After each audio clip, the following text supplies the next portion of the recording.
दोस्तों आज से हम एक न्यू सीरीज स्टार्ट करने जा रहे हैं जो कि काफी ज्यादा जबरदस्त होने वाली है। तो चलिए इस सीरीज के एपिसोड 1 को शुरू करते हैं। तो एपिसोड 1 के स्टार्ट में हमें क्लाउड क्लिफ को दिखाया जाता है जहाँ पर कई सारे लोग युन नाम के आदमी को मारने उसके पीछे पड़े होते हैं। और ये युन एक डॉक्टर होता है जिसके पास मिस्टीरियस पॉइजनस पर्ल है और उस पर्ल के अंदर इतनी ज्यादा पावर्स है कि वो किसी भी तरह के बीमार इंसान को ठीक कर सकता है। साथ ही उसका पॉइजन भी इतना खतरनाक है कि वो यहाँ तक के किसी डीमन या फिर गॉड तक को मार सकता है। इसलिए वो सारे लोग युन को मारकर उससे वो पर्ल लेना चाहते हैं ताकि उसका इस्तेमाल कर सके, जिससे उनका दुनिया पर भी राज हो जाएगा। लेकिन युन अपने पर्ल के पॉइजन का इस्तेमाल करते हुए उन सभी लोगों के ऊपर अटैक किए जा रहा होता है ताकि कोई भी उससे पर्ल वो नहीं ले सके। कई सारे लोग उससे फाइट करके उससे वो पर्ल छीनने की कोशिश करते हैं, लेकिन युन अकेले ही उन सभी पे काफी ज्यादा पावरफुल दिखाई दे रहा था और वो उन सभी से फाइट किए जा रहा होता है जहाँ कोई भी उसका मुकाबला नहीं कर पा रहा था। लेकिन इतने लोगों से फाइट करने के बाद युन थोड़ा थोड़ा कमजोर हो गया होता है और यहाँ पर जो लोग हैं इन लोगों ने ही युन के मास्टर और उसकी फियांसे को भी मार दिया था उसी पर्ल के लालच में, ताकि वो उनसे वो पर्ल छीन सके। और उन्हीं का बदला लेने के लिए यहाँ पर युन आया होता है क्योंकि अब युन के पीछे भी वो सभी लोग पड़ चुके हैं ताकि उससे पर्ल छीन सके। लेकिन युन ऐसा नहीं चाहता कि वो पर्ल किसी गलत इंसान के हाथ में लग जाए। वो पर्ल की पूरी पावर्स को इस्तेमाल करते हुए उन सभी को वहाँ पर खत्म करने की कोशिश किए जा रहा होता है, लेकिन उनकी तादाद तो काफी ज्यादा थी। वो कई सारे लोगों को मौत के घाट उतार देता है, लेकिन तब भी अभी काफी सारे लोग बचे हुए थे और वो सभी युन के पास आकर उसे चारों तरफ से घेर लेते हैं और उससे कहते हैं तुमने इतने लोगों को मार दिया, अब तो तुम्हें सजा मिलकर ही रहेगी, इसलिए मरने के लिए तैयार हो जाओ। लेकिन जैसे वो उसके पास जाकर उसे मार कर उसे वो पर्ल छीनते इससे पहले ही युन वहाँ से खाई के नीचे कूद जाता है ताकि कोई भी उससे वो पर्ल ना ले सके। साथ ही उसने उस पर्ल को अपने अंदर ही खा लिया होता है, जिस वजह से अब उस पर्ल का पॉइजन पूरी तरह से युन की बॉडी में फैल गया था।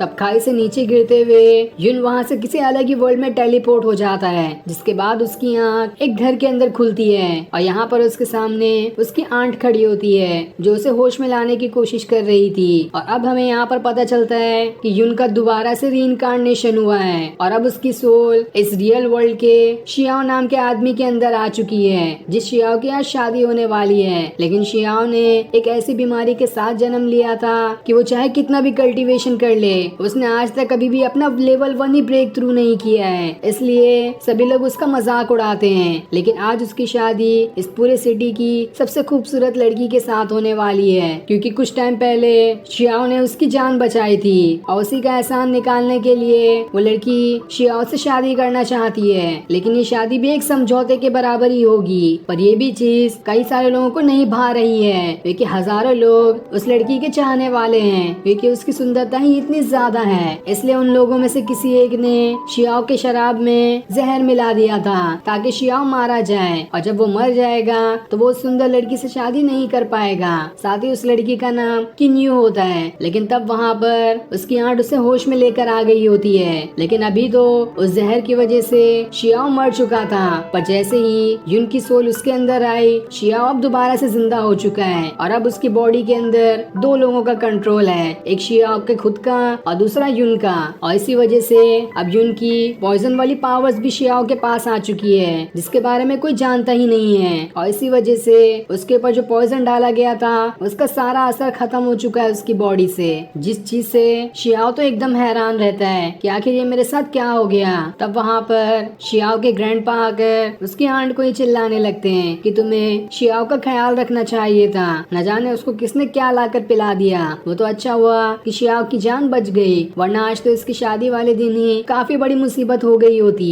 जिसके बाद उसके ग्रैंडपा वहाँ से शादी की तैयारियां करने के लिए चले जाते हैं और उसकी आंट शियाओ को तैयार करना शुरू कर देती है। जहाँ इस लाइफ से शियाओ की बॉडी के अंदर से युन कहता है मुझे बहुत अच्छा लग रहा है क्योंकि जो लाइफ मेरी पहले की थी वहाँ पर मेरे को कोई चाहने वाला नहीं था, जो भी थे उन सभी को तो उन बदमाश लोगों ने मुझसे छीन लिया था। लेकिन इस लाइफ में मैं जो भी मेरे चाहने वाले हैं उन्हें मैं अपने हाथों से नहीं जाने दूंगा। अब शियाओ अपने अंकल के पास आता है जहाँ उसके अंकल ने पूरे बारात की तैयारियां कर दी होती है। लेकिन तब शियाओ घोड़ा गाड़ी में बैठने के बजाय घोड़े पे बैठ जाता है, लेकिन ये घोड़ा काफी ज्यादा पावरफुल था जिसे संभालना जल्दी किसी के बस का नहीं होता है। इसलिए जैसे ही शियाओ उस पे बैठता है वो घोड़ा शियाओ से वहाँ से जमीन पे पटक देता है। ये देखकर शियाओ भी हैरान था और उसके अंदर से युन कहता है मैं नहीं जानता था कि शियाओ की बॉडी तो इतनी ज्यादा कमजोर है। तब वहाँ पर शियाओ का भाई यू लॉन्ग आता है जो उसे सहारा देकर उठाता है, लेकिन जैसे ही शियाओ उसके हाथ को छूता है उसे काफी अजीब सा महसूस होने लगता है और उसे अब समझ आ जाता है कि जो शराब के अंदर पॉइजन मिला गया था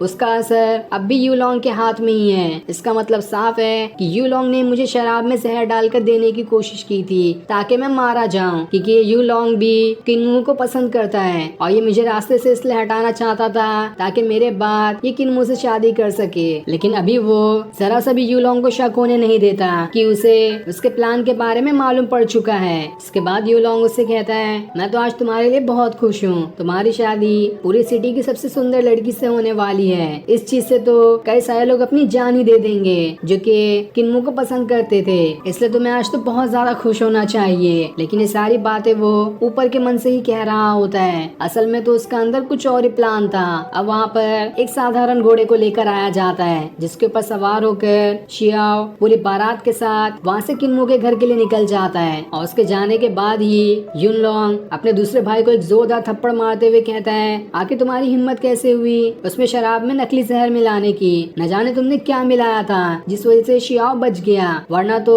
उसे मर जाना चाहिए था। इधर जैसे ही बारात आगे जा रही होती है तभी सामने से एक भयानक और खतरनाक बीस्ट भागते हुए आता है जो सभी के ऊपर अटैक करने वाला था, इसलिए सारे लोगों में हड़कंप मच गई होती है। पर जैसे ही वो शियाओ के ऊपर अटैक करने वाला होता है इससे पहले ही उसके अंकल वहाँ पर आकर उस बीस्ट के ऊपर अटैक करके उसे वहाँ से दूर फेंक देते हैं। तब वहाँ पर यूविंग नाम का आदमी आता है जिसका ही वो बीस्ट है। वो आते साथ ही सभी से माफी मांगता है कि मेरा बीस्ट यहाँ पे थोड़ा सा पागल हो गया था इसलिए वो सभी के ऊपर अटैक करने आ गया। लेकिन जहाँ तक कि मैंने सुना है कि शियाओ के पास तो काफी ज्यादा पावर्स है, इसलिए क्यों ना आज उसकी पावर्स का नमूना देख लिया जाए। अगर शियाओ मेरे बीस्ट को यहाँ रास्ते से हटाने में कामयाब होता है तो ये शान से यहाँ से जा सकता है, और अगर नहीं तो ये तब तक यहाँ से नहीं जा पाएगा जब तक ये बीस्ट को नहीं हटा पाता, और इसमें नाकाम रहा तो हम सब समझ जाएंगे कि शियाओ तो किसी काम का नहीं है और इससे शादी करके किन्मू की जिंदगी बर्बाद हो जाएगी। ये सुनकर शियाओ को गुस्सा तो आता है लेकिन तब भी वो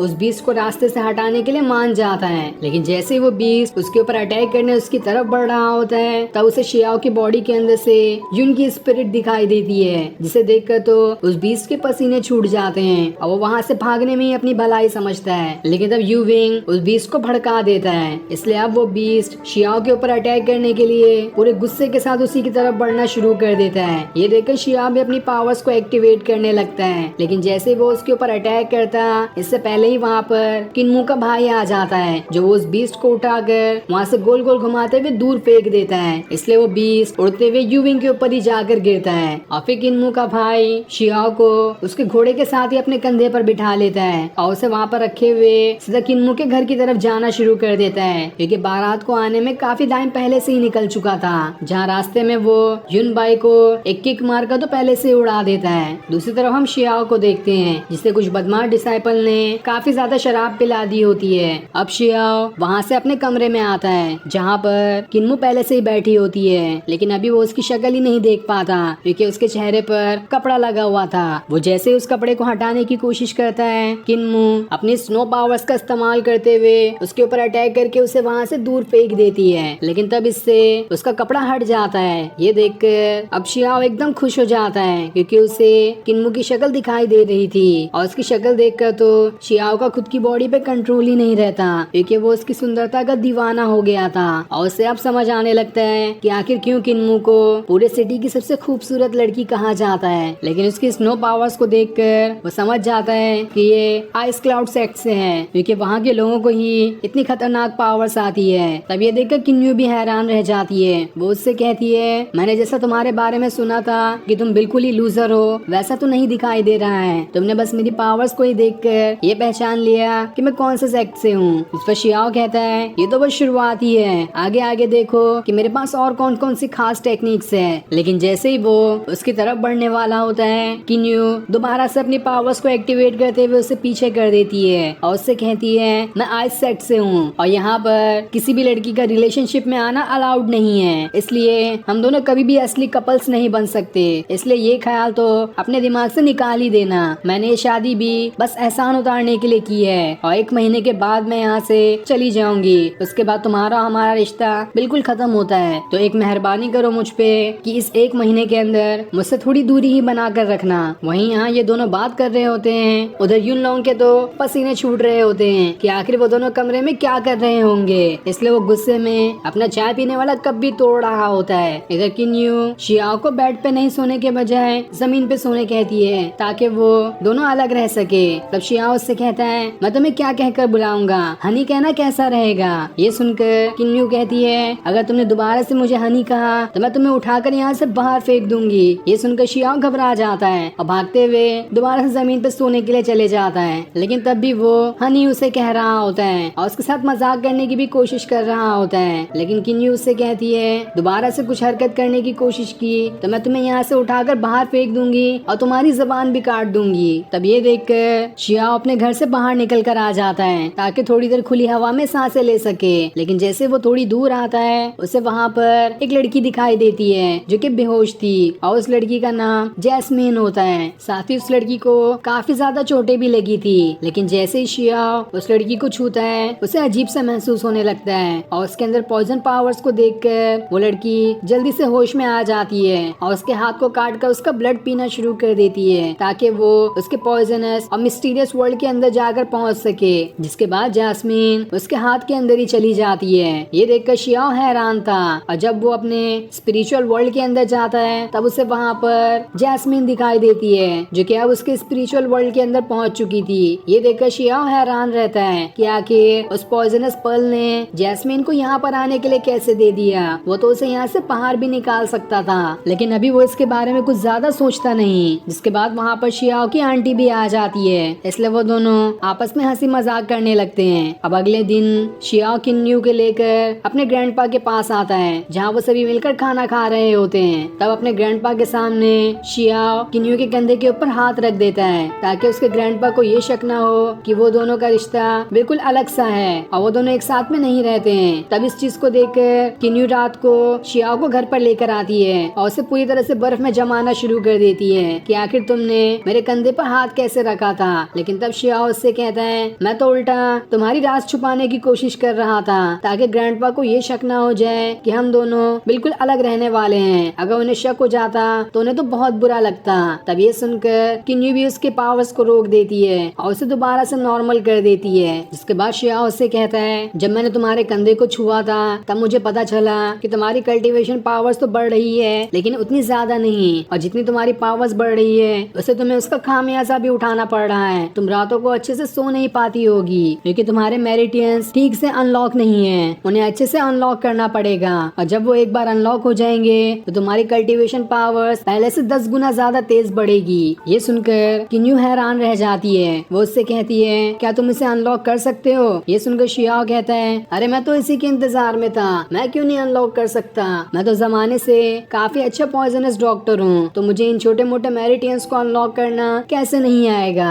जिसके बाद वो उसका हाथ पकड़ लेता है ताकि उसके अंदर सुई लगा सके। लेकिन सुई लगाने का बहाना करते हुए वो उसके हाथ को काफी अच्छे से छू रहा होता है और फिर थोड़ी देर बाद उसके अंदर वो सुई भी लगा लेता है। लेकिन जैसे ही वो सुई हटती है किन्यू को उसकी पावर्स पहले से कहीं गुना ज्यादा पावरफुल दिखाई देने लगती है और उसके हाथ में काफी हल्का भी महसूस हो रहा था। ये देखकर वो काफी ज्यादा खुश होती है कि इस शियाओ ने तो बड़ी ही आसानी के साथ मेरे मेरिटियंस को अनलॉक कर दिया और इस वजह से तो मेरी पावर्स पहले से ज्यादा बढ़ चुकी है। तब शियाओ उससे कहता है अभी तो मैंने बस हाथ को ही अनलॉक किया है, मैं पूरी बॉडी को भी अनलॉक कर सकता हूँ, तो क्या तुम इसके लिए तैयार हो। जिस पर किन्यू कहती है हाँ मैं इसके लिए तैयार हूँ, तुम मेरे पूरी बॉडी के मेरिटियंस को अनलॉक कर सकते हो। ये सुनकर शियाओ उससे कहता है तो ठीक है चलो अपने कपड़े निकाल लो, मैं तुम्हारी पूरी बॉडी में सुई लगा दूंगा। ये सुनकर किन्यू को बहुत ज्यादा गुस्सा आ जाता है और वो उस पर अटैक करने के लिए अपनी पावर्स को एक्टिवेट करना शुरू कर देती है। और फिर ये सीन दिखाते ही